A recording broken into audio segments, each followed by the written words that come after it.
So I'm using the sawmill as is to cut some of the smaller stuff I have, and I've cut probably maybe 300 or 400 board feet worth of lumber, as you can tell by this pile of sawdust here. And the saw is cutting really well for that stuff. Now that's giving me time to think about some other improvements this thing might need to cut some bigger stock, as well as continually thinking about these things I need to do that I already knew about before I can actually go and cut that bigger stuff. So today, if you've been following along with the build, you know the blade guides are not actually set. The whole time I've been cutting so far have been with the blade guides not actually engaging with the blade. They are doing nothing really besides providing a thrust support for that blade through the cut.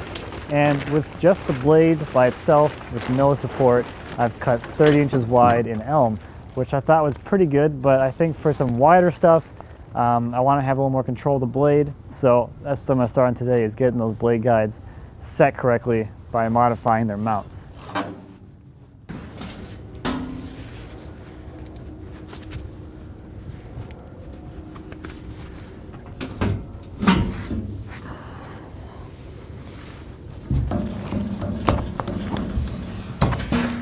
So the issues with the blade guides are that they are too far forward and not far enough down.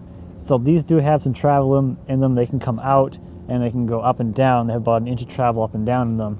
And at the extent of the travel they are right now, they're not actually touching the blade, and the blade is riding on the back of the thrust area already, and it needs to move back on the wheels still.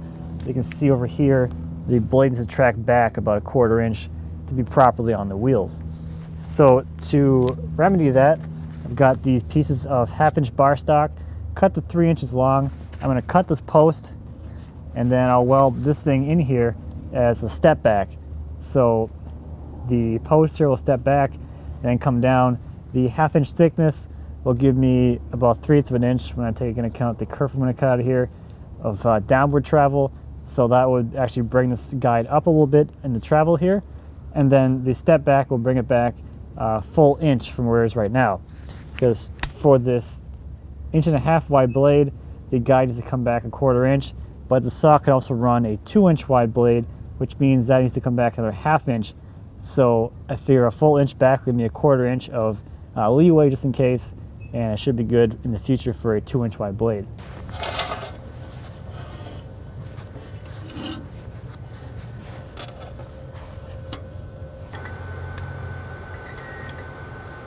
I hope this works.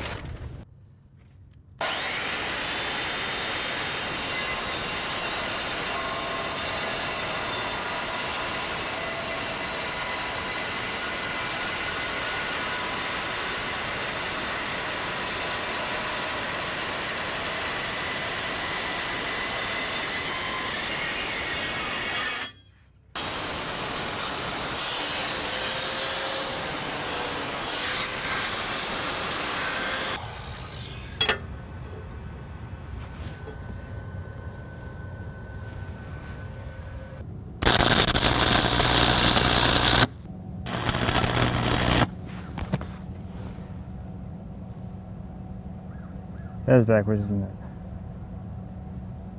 Ah, crap. Ah.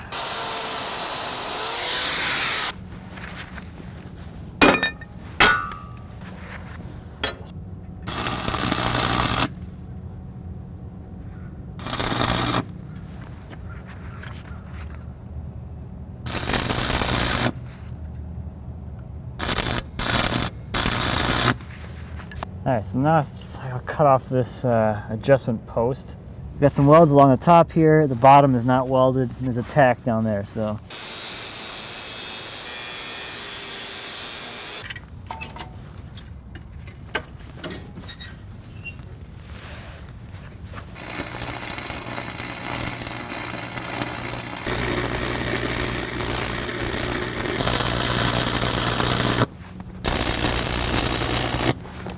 Cool.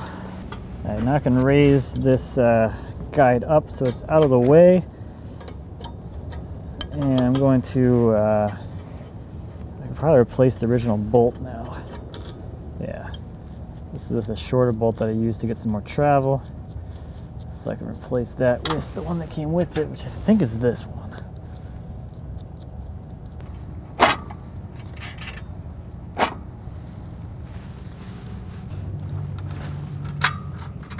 All right, so I gotta lower the saw head down about a 1/16.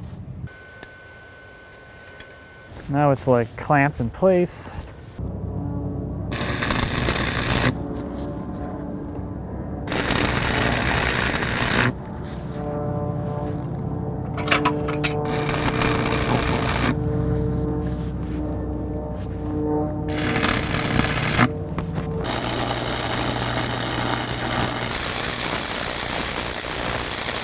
Now the only thing left is the this thingamabobber.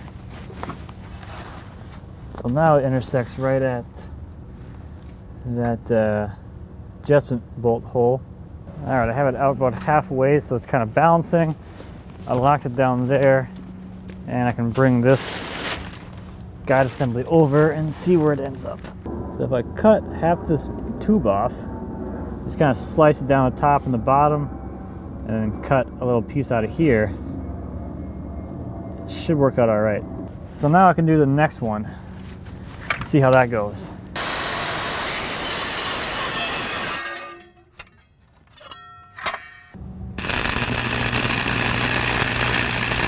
So on this one I have it completely welded all the way around, and I think it's gonna be kind of a pain in the butt to get undone. So I'm just gonna cut this, and then I'll use a small scrap to kind of jaunt this over and then back again. It's probably what I should have done on that side, what I might end up doing anyway. I'm not going to use a circular saw because the saw would put me too far over in this direction, and that would contact the side support thing over there, and I can't trim that back because it's kind of not in a really easy spot to get at. So the closer I can get this trimmed up over here, the better. I'll put the filler piece in, and I'll have to end up notching the front part to give clearance for this adjuster bolt. But it should work just fine. So let's cut this thing off now.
So I have the blade guides out of the way right now, and I'm going to work on getting this blade tracking this a little bit better.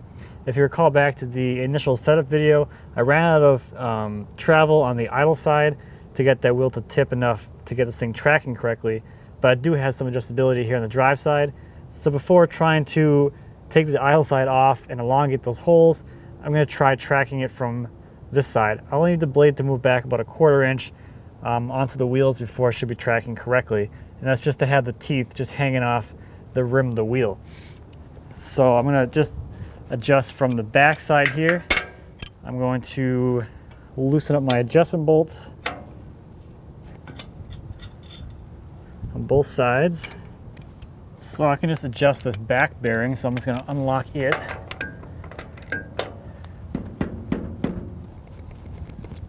Apparently I torqued that on there pretty well.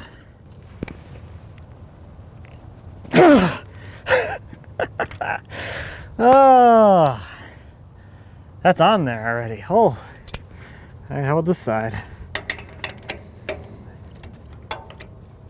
That side's loose enough. Okay, that side's loose. Let's try this side again. Oh, wow.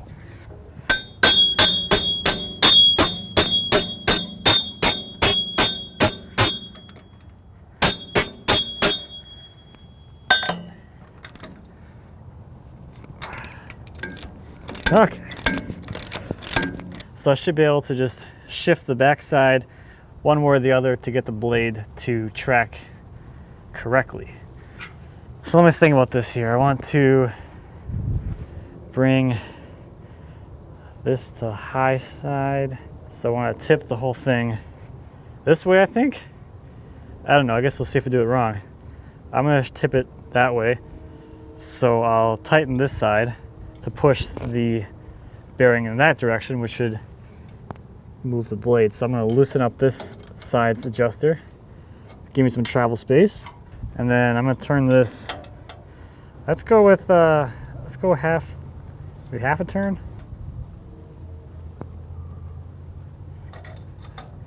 Just so that I know how far I went in case I need to undo this.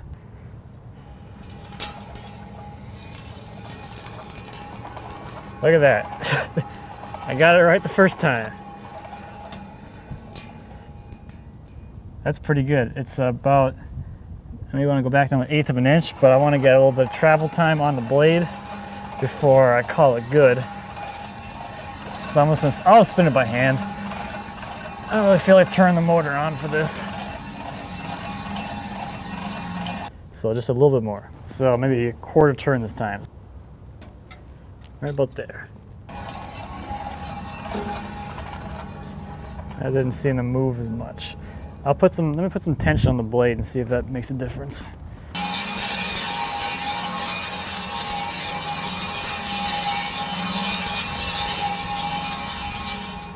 Oh, that's better than what it was.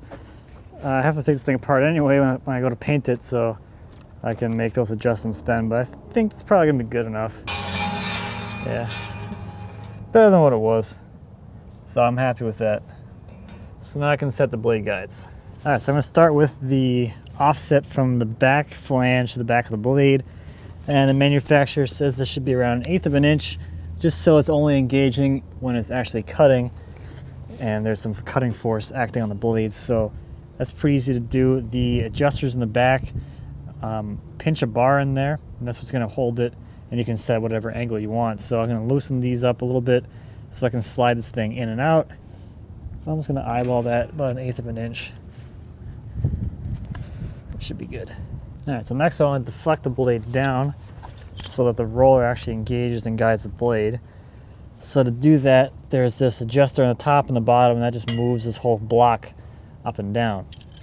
So I want to push it down, so to loosen this bottom nut. It's exactly the same thing down here as on top, just a nut on a bolt.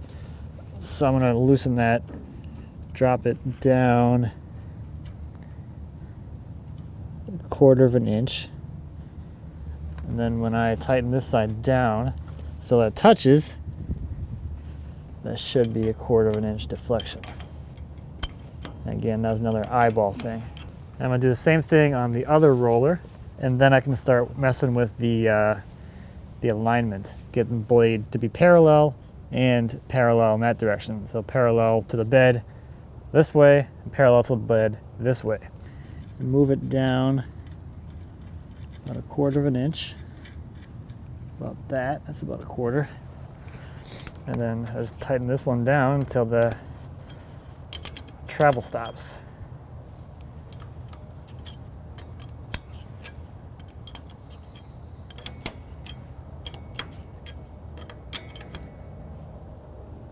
All right, so now I have this blade alignment tool on here. This is a clamp to the blade, and basically this extends the plane of this blade from 1.5 inches to what is like 1 foot long. That way, if the blade is tipped in either direction, it'll be really easy to determine that. I've also got this straight edge here that'll just kind of sit down between the bed to kind of make that a little easier too. So I'm gonna do this on both sides, on this side and that side, to get it parallel. Putting this between the teeth so the bar is on the gullet. We got 11 3/4 in the front and 11 in the back. So the front side here has to tip down. So I can do that by raising or putting this bolt in further and loosening this one.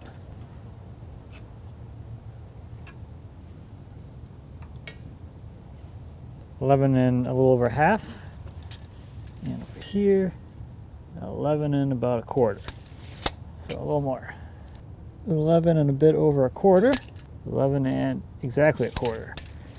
So just a hair more. 11 and 3/16. 11 and 3/16. Perfect. Wonderful. I can do the other one. Got here 11 and 5/16.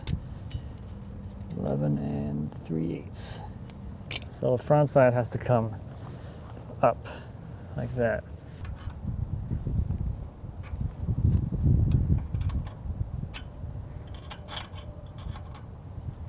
Sweet. So this is sitting at 11 3/8 on this side, and if I come back to, I bring this back over here, 11 and 3/16. So I need to move that side down 3/16 of an inch to make it parallel with this side.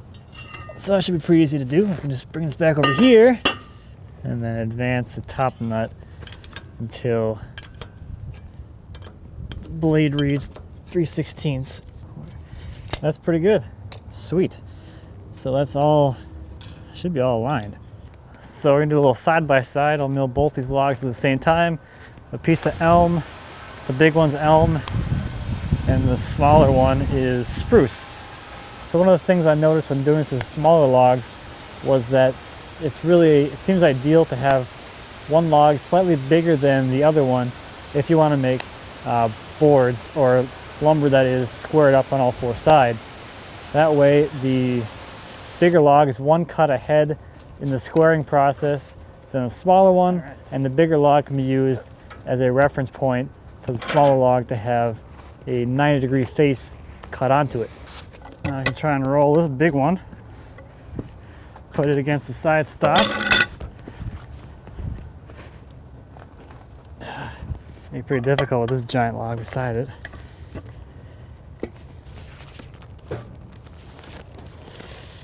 More leverage.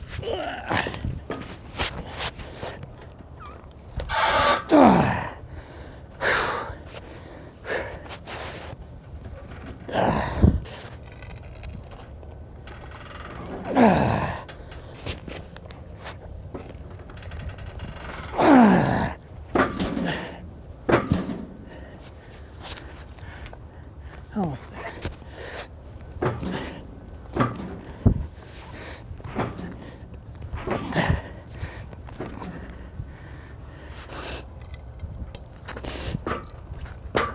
This log has a pretty significant taper, so I'm using a bottle jack to lift up the low end.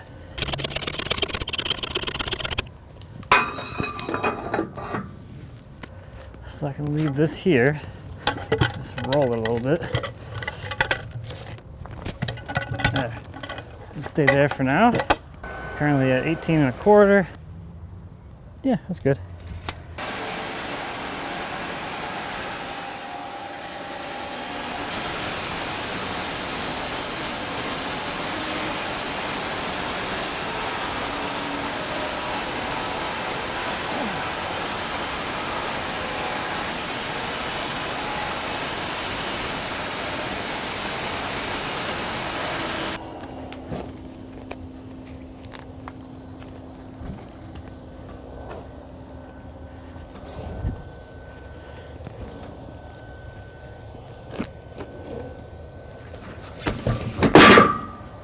All right, this thing is heavy. I probably got a small board out of that.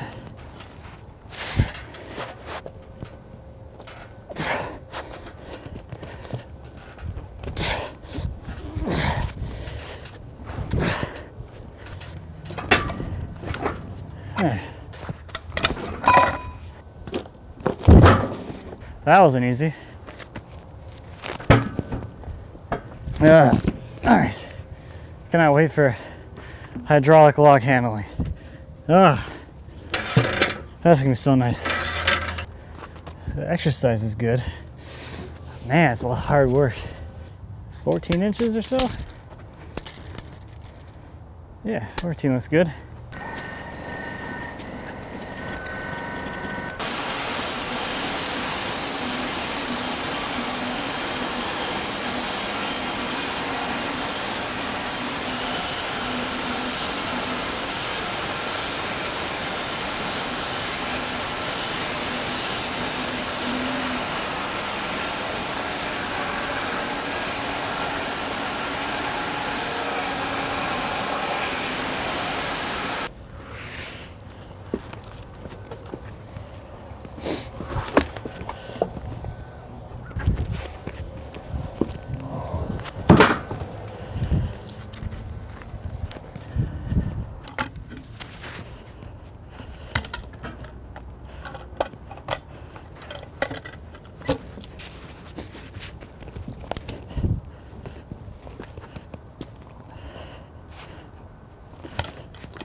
That's a short board.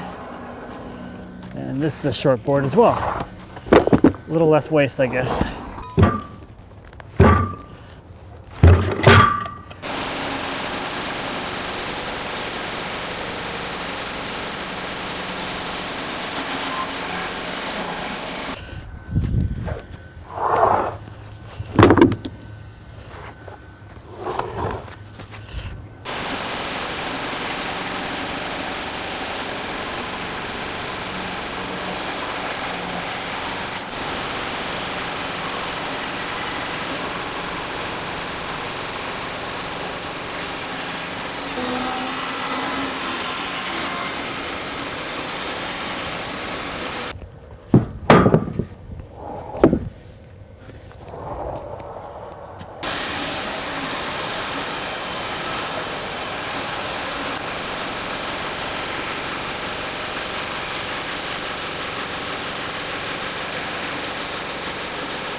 Let's see, we're cutting 27 3/4 inches wide right now.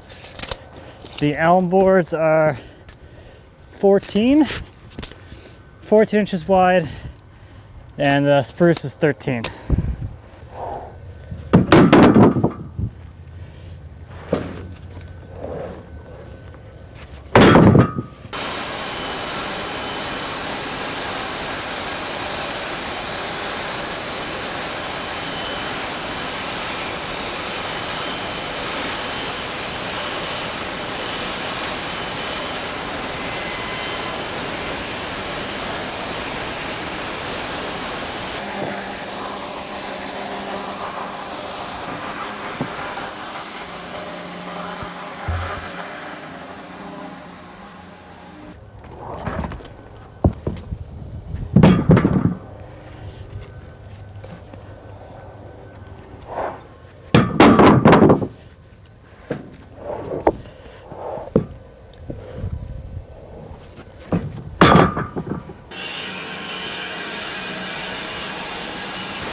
I'm gonna leave these where they are now, which is around 3.5 inches thick.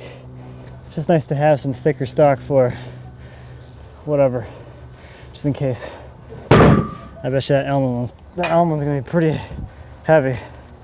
I like spruce, it's light. It's so light. Chunko tree coming through.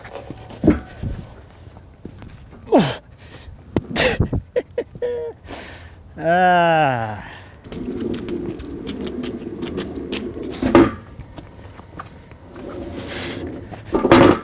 All right, the guides are on, and honestly, can't tell the difference between before when the guides weren't doing anything compared to now where they're actually supposedly guiding the blade. Maybe it makes a bigger difference when the blade gets duller. I don't know, it's kind of an interesting observation. But the small log pile is almost gone, which means that the big stuff, the really big stuff, will be going up here pretty soon. Super excited about that. Just trying to get rid of the little stuff so I have a little more room to actually move around back here. But that's about it for this one. Thank you as always for watching. I greatly appreciate it. If you have any questions or comments on the sawmill or anything back in the shop, please feel free to leave me a comment. As always, I'll be happy to answer any questions you might have. And until next time, happy woodworking.